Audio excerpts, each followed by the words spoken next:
처음과 나중 되신 하나님, 어제도 계셨고 이제도 계시며 장차 오실 하나님, 그 하나님을 우리가 기대하며 예배합니다.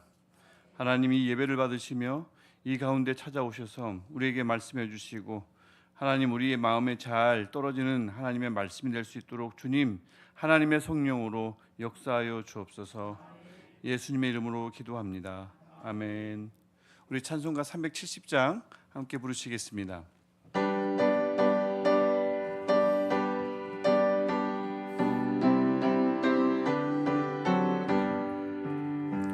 주 안에 있는 나에게 난 근심이 있으랴. 십자가 밑에 나아가 내 짐을 풀었네. 주님을 찬송하면서 할렐루야 할렐루야. 내 앞길 멀고 험해도 나 주님만 따라가리. 그 두려움이 변하여 내 기도 되었고, 전날의 안순 변하여 내 노래 되었네. 주님을 찬송하면서 할렐루야 할렐루야. 내 앞길 멀고 험해도 나 주님만 따라가리. 내 주는 자비하셔서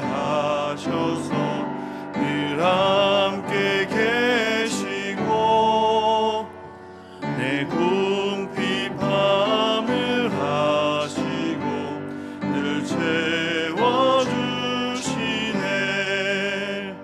주님을 찬송하면서 할렐루야 할렐루야. 내 앞길 멀고 험해도 나 주님만 따라가리. 내 주와 맺은 언약은 영불변하시니, 그 나라 가기까지는 늘 보호하시네. 주님을 찬송하면서 할렐루야 할렐루야. 내 앞길 멀고 험해도 나 주님만 따라가리. 아멘.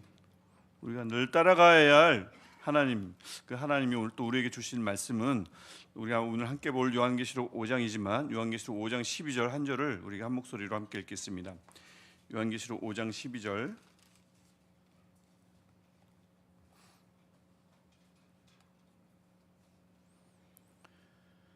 함께 읽겠습니다. 큰 음성으로 이르되 죽임을 당하신 어린 양은 능력과 부와 지혜와 힘과 존귀와 영광과 찬송을 받으시기에 합당하도다 하더라. 아멘. 앞과 뒤가 맞지 않는 말씀이죠. 죽임을 당했는데 뒤에는 어마어마한 것들이 따라온다는 것을 알 수가 있습니다. 5장의 핵심 중에 핵심입니다. 위에 계신 영광 받으실 하나님, 존귀 하신 하나님, 오른쪽에 하나님 보좌 우편에 앉아 계신 하나님, 막 하늘에 계신 하나님은 이러면 이제 뭔가 앞뒤가 맞는데 그게 아니라 죽임을 당하신 어린 양은 하면서 시작되는 이 찬양의 의미가 바로 거기에 있는 거죠. 교회에게 하시는 말씀입니다. 특별히 1세기 7개 교회, 고난 가운데 있는 교회에게 하시는 말씀이 다 이런 말씀인 거죠. 찬양의 가사임과 동시에 고백임과 동시에 이 찬양을 받을 자가 누구인가? 하늘에서 완전 평안한 가운데서 받는 그 예수님이 아니라 일단은 우리가 지켜봐야 할 그 예수님의 모습은 죽임당하신 어린 양이라는 거죠. 그래서 그 죽임당하신 어린 양이 요한계시록 5장에 나오는 예수님의 참 모습입니다. 그러면서 교회를 향해 바라보라는 거죠. 죽임을 당하신 어린 양이 이런 찬양을 받는다면 어떤 고난 가운데 있든 그 그리스도인이든 교회든 그리스도인들의 집합이 교회니까 어떤 고난 가운데 있든 동일한 영광이 교회에게도 있을 것이다. 이런 말씀이 그냥 딱 그 찬양 구절 안에 잘 담겨 있습니다. 우리가 어제 이제 4장을 보았습니다. 4장을 보면서 요한이 먼저 본 거죠. 너무나 완전한 예배가 밤낮 쉬지 않고 그 멸관을 드리며 예배가 드려진 것을 요한이 보았어요.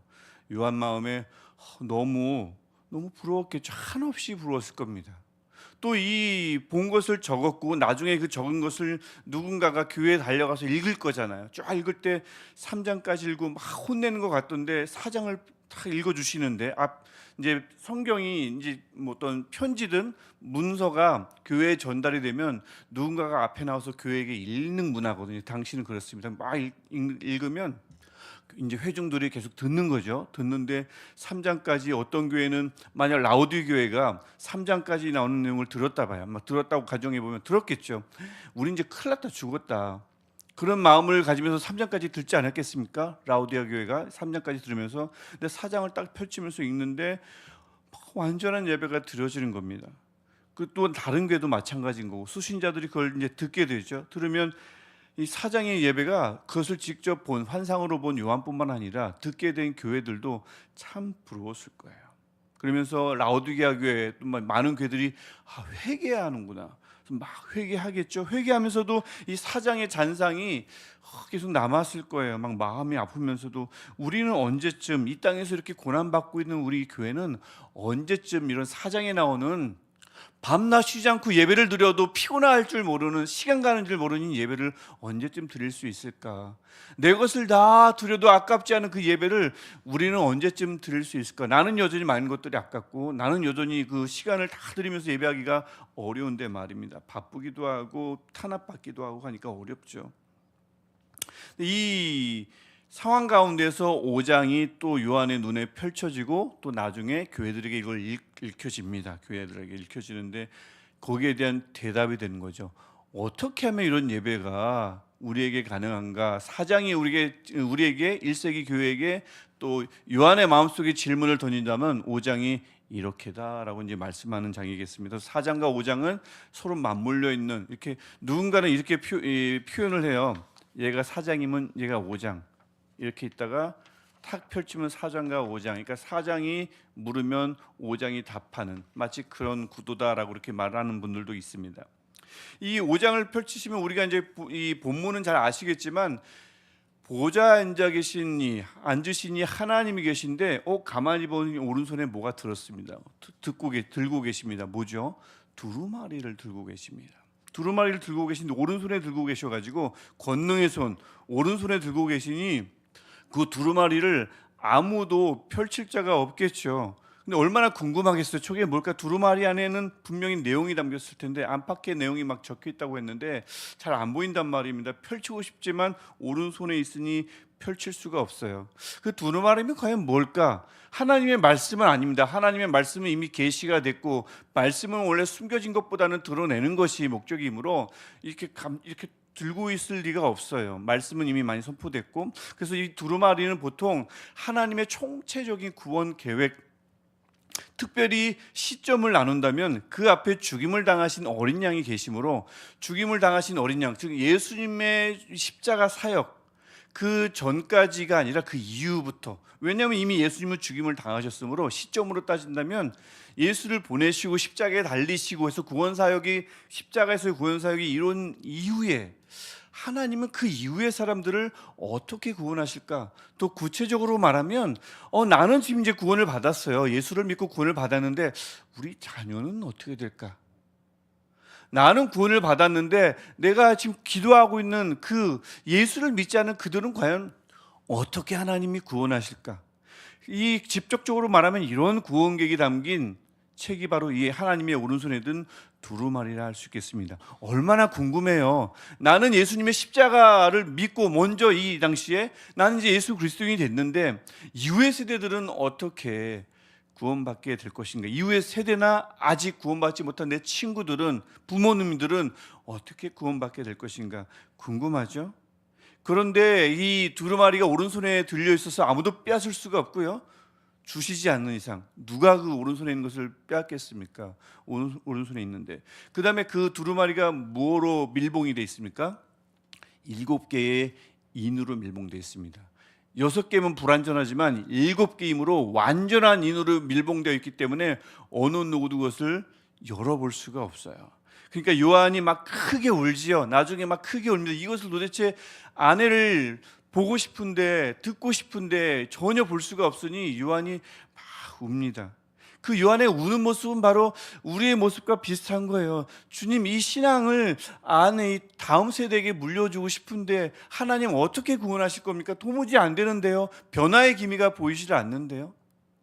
하나님의 총체적인 구원 계획을 알고 싶은데 도무지 알 수가 없습니다. 요한도 너무나 알고 싶었고, 나중에 요한이 우는 모습을 막 누군가 읽어줄 때 에서버 두사빌라, 사빌라까지 해서 7개의 교회가 굉장히 궁금했을 거예요. 그러면서 함께 울었을 겁니다. 아, 맞다. 우리는 예수를 먼저 믿어서 너무나 좋은데 나를 죽여도 나는 상관없는데 죽임 따위는 이상하게 7교회가 두려워하지 않았다고 그랬죠?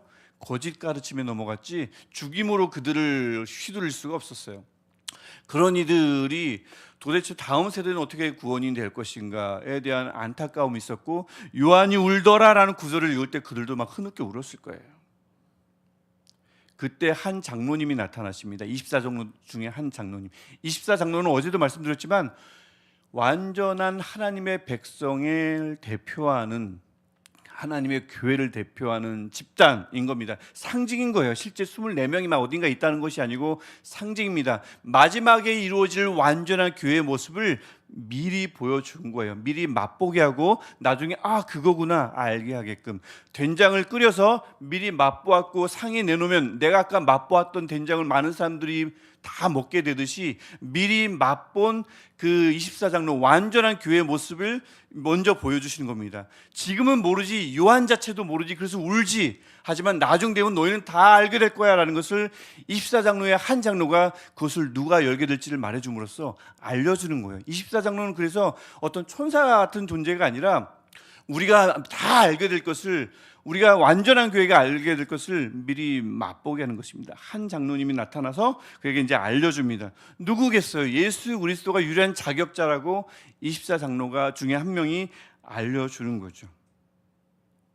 사도 요한은 모르는데, 지금 환상을 보는 사도 요한도 모르지만 장로는 알고 있다. 24장로 중에 한 명은 알고 있다라는 것. 그래서 이 24장로는 이상적인 교회, 완전한 교회임을 알려준과 동시에 아직 땅에 있는 교회는 사도 요한조차 모를 정도로 교회는 아직 미완의 단계에 있다, 연약하다, 맛볼 수는 있지만 아직 완전히 모르는 단계다라는 것을 그 짧은 장면을 통해서 보여줍니다. 예수님이 누구시길래 이것을 감히 받을 수가 있고 이것을 열어볼 수가 있는가? 우리는 쉬워요. 우리 예수님 믿잖아요. 기도할 때 예수 이름으로 기도하잖아요. 하지만 1세기는 여러분 우리 생각과는 다르게 굉장히 혼란스러운 가운데 빠져있는 상황입니다. 유일하신 하나님은 한 분, 맨날 그렇게 배웠는데 갑자기 예수님을 믿으래요. 이게 쉽겠습니까? 우리는 하나님과 예수님이 한 분이니 이게 어렵진 않지만 1세기는 이게 굉장히 혼란스러운 시대거든요.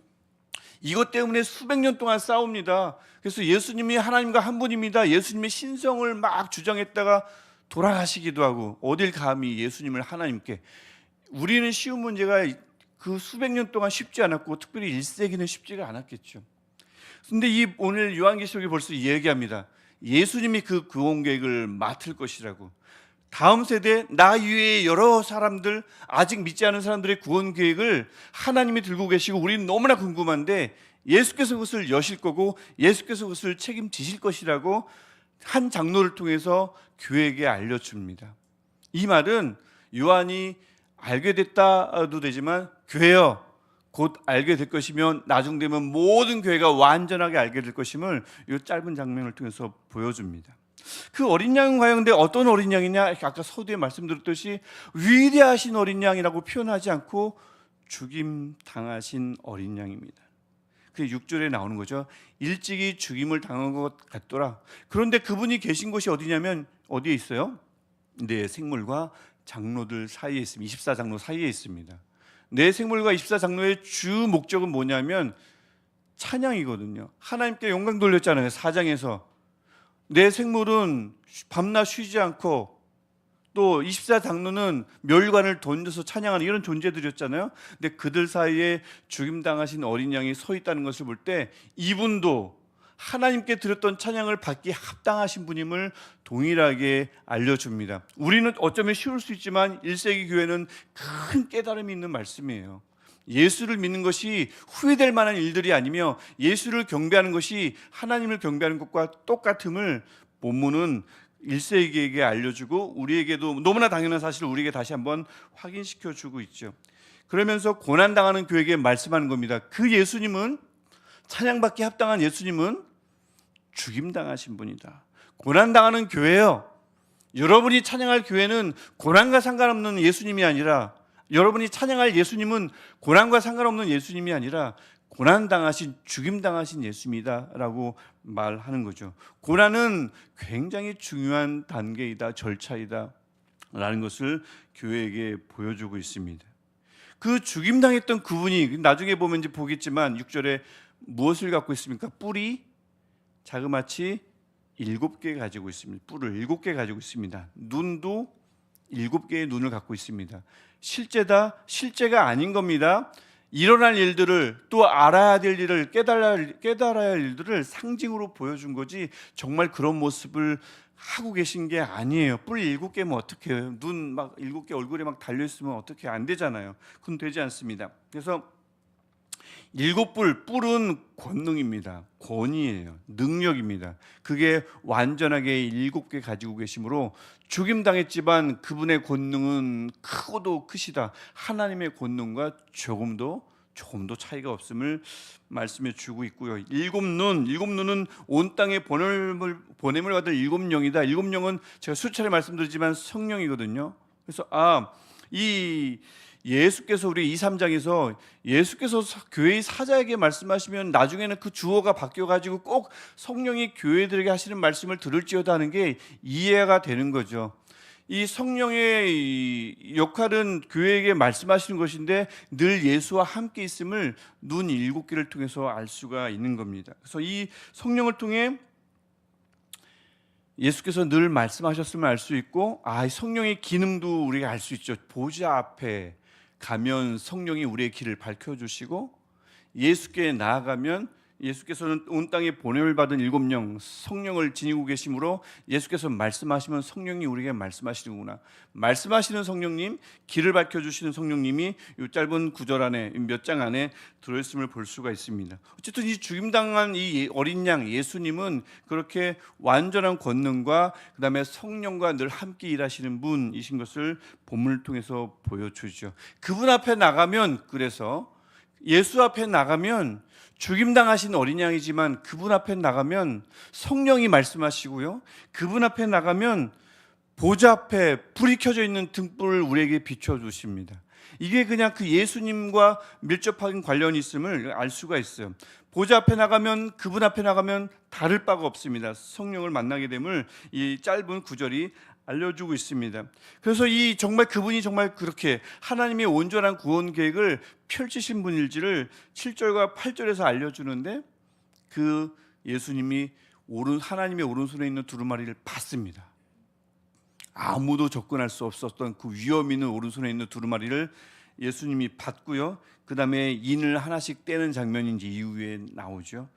완전한 인, 아무도 뗄 수 없는 그 인을 예수께서 하나씩 떼는 장면이 나옵니다. 떼면서 이제 여러 가지 재앙이 나오는데, 이제 그거는 이제 나중에 한번 살펴보겠지만 간단하게 말씀드리면, 구원 계획이 있고 구원 계획이 예수를 통해서 이후에 계속 성취되어 가는데, 그 성취되는 과정은 죽임당하신 어린 양의 삶처럼 순탄하진 않을 것임은 첫 번째, 두 번째, 세 번째, 네 번째 인을 뗄 때 알려줍니다. 하지만 그것이 전부가 아님을 나중에 계속 드러나게 되겠죠. 6장 이후의 내용이 이제 그런 건데 미리 말씀드리면 그렇지만, 그래서 이 하나님의 계획, 온전한 총체적인 구원 계획을 실현하실 분이 다름 아닌 예수님이심을 확인시켜 주는 구절이 7절부터 8절입니다. 그러니까 다음에 9절부터 10절, 내 생물 24장로 원래 하나님께 찬양했던 이들이 어린 양 앞에 엎드릴 수밖에 없었던 겁니다. 하나님만 섬기지 말고 봐라, 내 생물 완전한 하나님의 백성이 어린 양에게, 죽임당하신 어린 양에게 경배하는 모습을 보면서 교회에게 다시 한번 확인시켜 주죠. 예수 앞에 나가는 것, 예수를 예배하는 것, 예수의 이름으로 기도하는 것, 이거 절대 헛된 것 아님을, 온전한 것임을, 완전한 신앙임을 1세기 교회에게 말씀하는 장면인 겁니다. 그러면서 이들이 이제 9절부터 10절을 보면 내 생물과 24장로가 그 죽임당하신 어린 양을 찬양합니다. 예배합니다. 그냥 어린 양이 아니라 죽임당하신 어린 양임을 우리가 9절을 보면 알 수가 있어요. 근데 가만히 보면 24장로가 비파를 들고 있습니다. 찬양하기 위한 수단이죠. 근데 동시에 금 대접을 들고 있습니다. 성도의 기도가 가득한 금 대접을 들고 있죠. 그래서 나중에 이것도 이제 이후에 보면 나오지만, 이 하나님이 우리가 드리는 기도를 어떻게 대우하고 있는가를 완전한 교회인 24장로가 보여줍니다. 기도하면 뭐 땅에 떨어지네, 기도하면 홀대받는 기도, 좀 표현이 엉성하거나 더듬거나 뭔가 뒤죽박죽이면 하나님이 받지 않으시겠지? 아니요, 그 기도는 앉아있는 어떤 누군가가 불편해하는 거지 하나님은 불편해하지 않습니다. 그 기도에 마음을 담으면 그 기도가 논리적이지 않든 수사학적이지 않더라도 그 기도는 반드시 어디에 담겨 있다? 금 대접 안에 담겨 있다. 하나님은 성도의 기도를 어떻게 대접하는가? 외우기 쉽죠? 금 대접으로 대접한다. 이런 거죠. 귀하게 대접하십니다. 귀하게, 분실하시지도 않으시며 대충도 아니고 귀하게 담아 놓도록 하십니다. 24장로, 완전한 하나님의 백성이 우리의 기도가 이런 것임을 요한에게, 교회에게, 우리에게 알려주고 있습니다. 누군가가 듣고는 사람이 불편한 거지 하나님이 불편한 게 아니에요. 그들이 그렇게 금대접을 들고는 어린 양을 새 노래로 찬양하죠. 새 노래, 새롭게 쓴 노래일 수도 있지만 새로운 마음으로 노래하면 새 노래입니다. 새로움은 또 그런 뜻일 수 있는데 24장로가 또 생물이 새 노래로 찬양하는데 그 찬양 내용은 이 9절과 10절에 특별히 나오지만 어린 양이 인을 뗐단 말이에요. 어떻게 찬양하지 않을 수 있겠습니까? 그분이 속량을 하셨대요. 나라와 제사장을 삼으셨다고 합니다. 누구를요? 각 족속과 방언과 백성과 나라 가운데서 사람들을 피로 샀다. 9절에 나오죠. 그래서 하나님께 드렸다라고 얘기합니다. 이건 굉장히 중요한 구절입니다. 그냥 사람들이 아니라 각 족속, 인종을 구분하지 않습니다. 방언 마찬가지, 언어를 구분하지 않습니다. 각은 각 단어에 다 들어가는 겁니다. 각 족속, 각 방언, 각 백성, 각 나라 가운데서 그들을 피로 샀습니다. 그리고 하나님께 드렸습니다. 교회 안에서 어떤 장벽도 있어서는 안 된다는 것을 이 찬양 짧은 구절 안에 완전한 신앙단체, 완전한 교회가 부르는 완전한 찬양 가사를 통해서 우리에게 알려주고 있습니다. 교인들이라면 누구든지 가치가 있다, 누구든지 아주 귀하다라는 것, 그것을 우리에게 보여줍니다. 왜요? 예수께서 피로 사셨거든요. 그래서 귀한 겁니다. 그냥 인류애 때문에, 그냥 누구나 다 인류의 존엄성, 인간의 존엄성 때문에요. 그게 아니라 예수께서 피로 사신 존재들이기 때문에 그 피값으로 사셨으므로 다 그 값어치를 매긴다면, 저의 값어치도 그렇고요. 만약에 값어치를 매기면 여러분의 값은 얼마예요? 100원, 1000원, 만원이 아니라 예수님의 피값입니다. 형언할 수 없는, 가늠할 수 없는 가치를 지니고 있는 거죠. 그래서 어떤 장벽도 사라져야 할 이유, 교회 안에서 어느 누구나 다 귀하게 대접받아야 할 이유가 다 그 가격을 매기면 띵! 예수의 피가 나오기 때문에 그렇습니다. 그래서 만약 누군가를 홀대하거나 누군가를 업신여기거나 누군가를 나보다 낮게 아래로 낮게 여긴다면 예수의 피 알기를 아주 우습게 하는 겁니다. 예수의 피값을 대충 한 몇백만 원 정도로 여기는 겁니다. 아주 우습게 보는 신성모독인 거죠. 그래서 이 찬양을 통해서 그런 것을 우리에게 보여줍니다. 근데 24장로들과 내 생물만 찬양하느냐 11절과 12절로 가면 수많은 천사들이 그들을 찬양하는데 수많은 천사들이 어디에 있냐면 그 가장 바깥을 겹겹이 에워싸고 있습니다. 그래서 이제 그 하나님의 보좌가 있는 곳에 그림이 완성이 돼요. 제일 가장자리 24장로가 있고 위에 천사 내생물이 있는 줄 알았더니 그 가장 바깥에 수많은 천사들이 있음을 알 수가 있어요. 그들이 어린 양을 또 찬양합니다. 어린 양을 찬양하는데 그들이 찬양하는 12절을 보면 능력과 부와 지혜와 힘과 존귀와 영광과 찬송을 이야기합니다. 몇 개죠? 하나, 둘, 셋, 넷, 다섯, 여섯, 일곱 개. 이 일곱 개는 당시 도미티안 황제, 즉 이 요한계시록이 지어졌을 당시 로마 황제죠. 추정되는 이 도미티안 황제가 나는 주요, 나는 신이다라고 자처하면서 내가 소유했던 것이 바로 일곱 개다 했던 그 덕목입니다.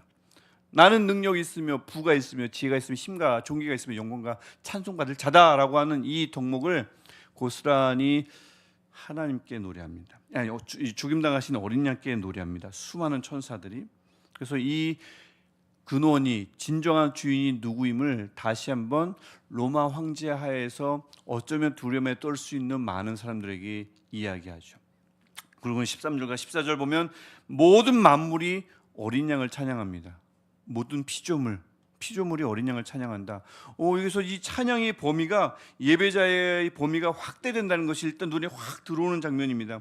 내 생물 날 천사 같기도 하니까 또 24장로 교회의 완전한 모습이니까 하나님을 찬양하는 건 맞는데 마지막을 보니 그 찬양의 범위가 모든 피조물에게 확대되는 것을 볼 수가 있죠. 그래서 가만히 보면 더 나가기 전에 그러면 내 생물은 어쩌면 진짜 피조물은 아니겠다라는 생각이 드는데 내생물은 금방 수많은 천사들도 나왔잖아요. 어제 제가 이 내생물이 천사인지 모든 피조물을 대표하는 건지 총합인지 잘 모르겠다고 말씀드린 게 바로 이겁니다.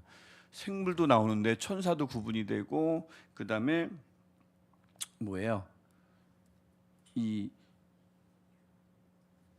천사도 구분이 되고 모든 피조물도 따로 구분돼서 나오니까 내 생물의 정체를 도무지 알 수가 없다라는 게 이 앞에 선 사람으로서 할 얘기가 아닌 것 같지만 그렇게 얘기할 수밖에 없었던 거고요.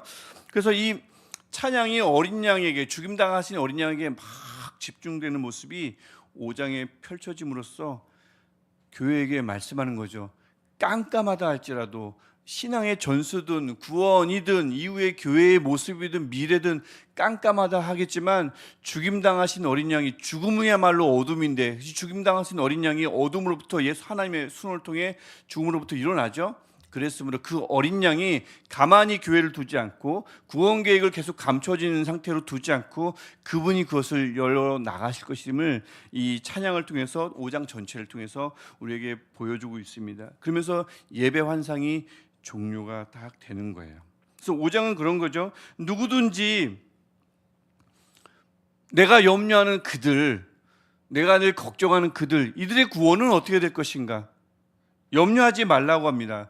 고난당하신 예수님의 손에 달려있음을 5장이 우리에게 말씀합니다. 그 죽임당하신 어린 양을 찬양하십시오.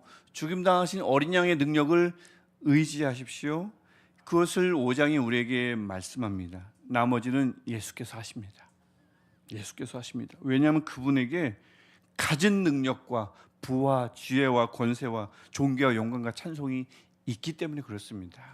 내가 뭐 해야 되는 것 아닌가? 내가 좀 더 뭔가를 좀 이렇게 설득해야 되는 것 아닌가? 물론 우리 최선을 다해야지만 그들의 구원 계획은 우리가 하나도 뗄 수가 없어요. 인 하나 건들 수도 없습니다. 두루마리 앞에 접근할 수도 없습니다. 그것을 펼치시고 인을 떼실 분 예수님, 그분 의지해야죠.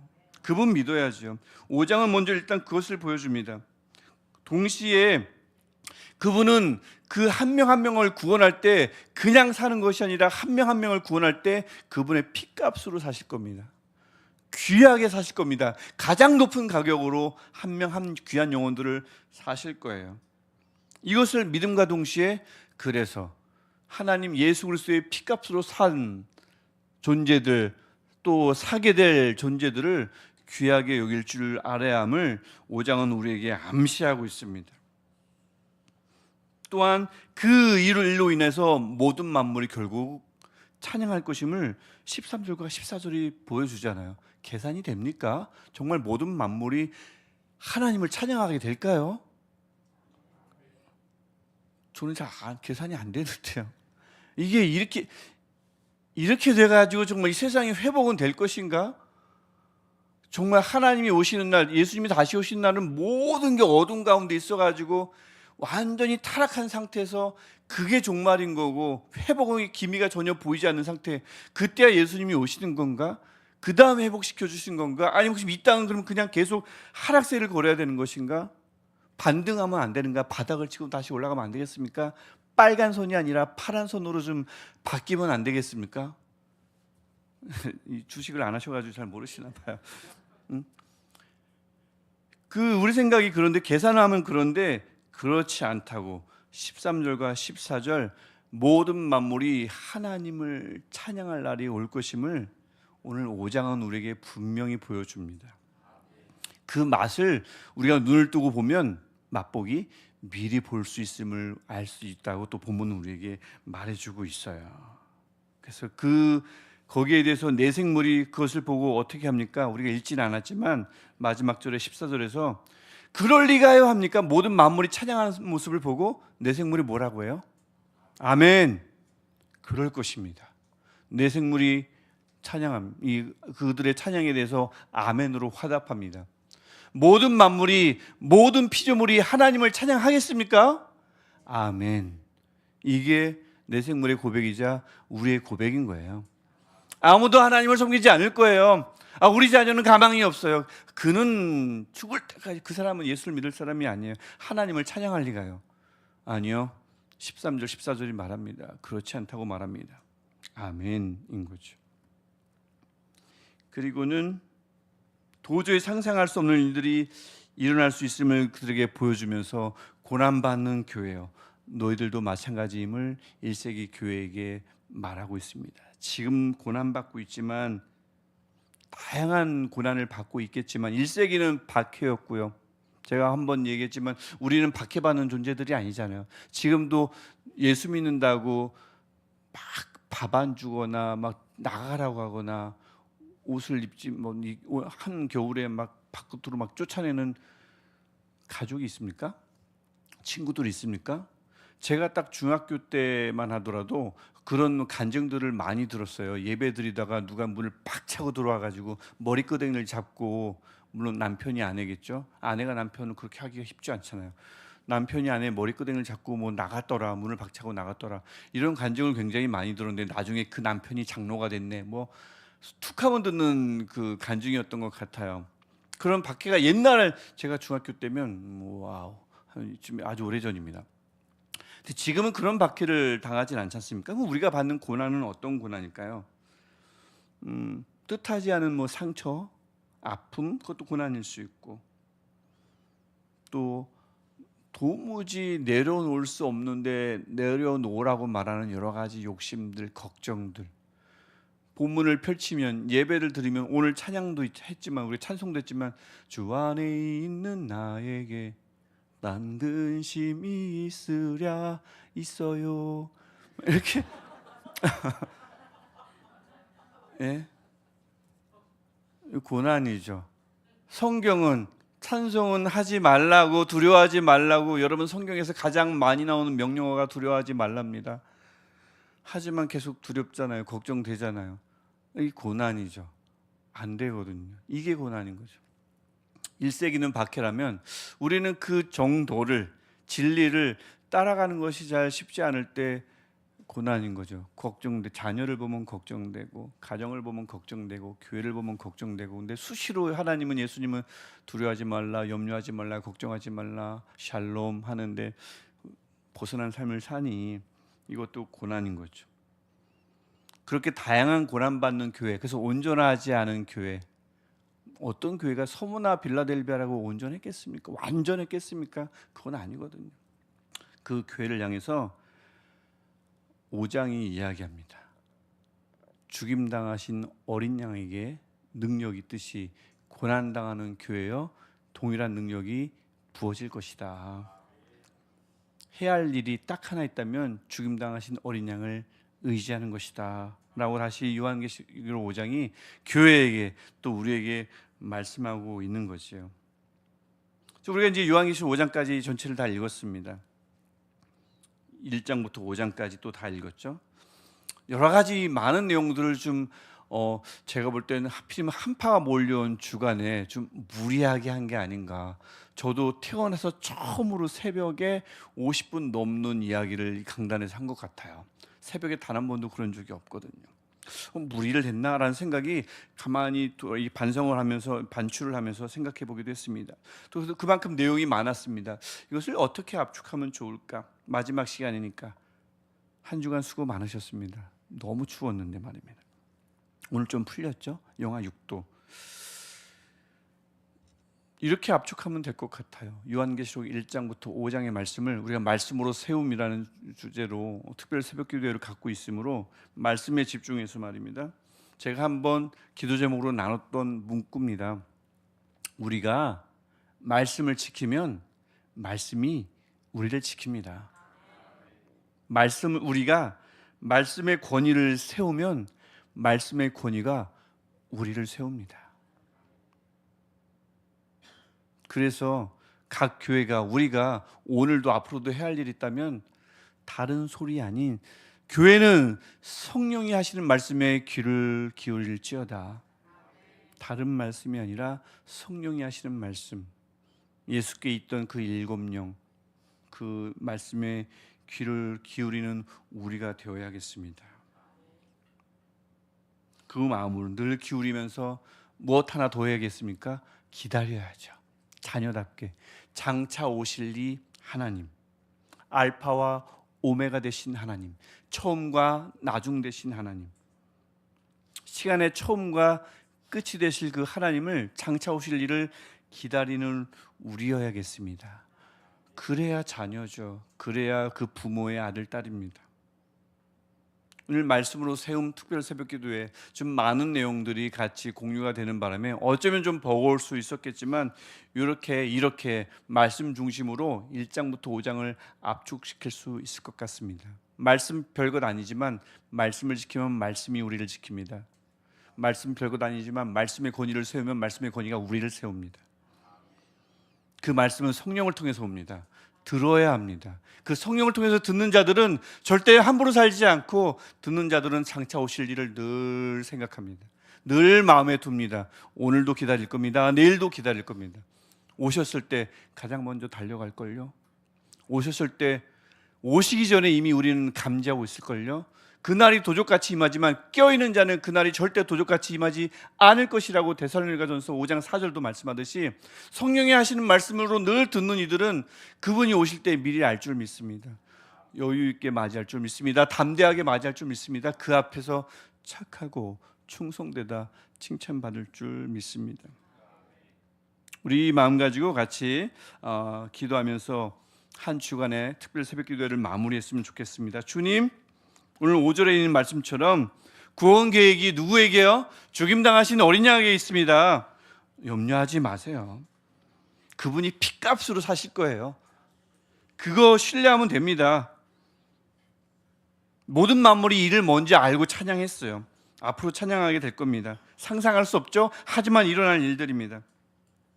그리고 동시에 이것 때문에 너무 염려하지 말고 어떤 고난 가운데 있든 죽임당하신 어린 양이 찾아오실 것이며 위로해 주시며 만져주실 것입니다.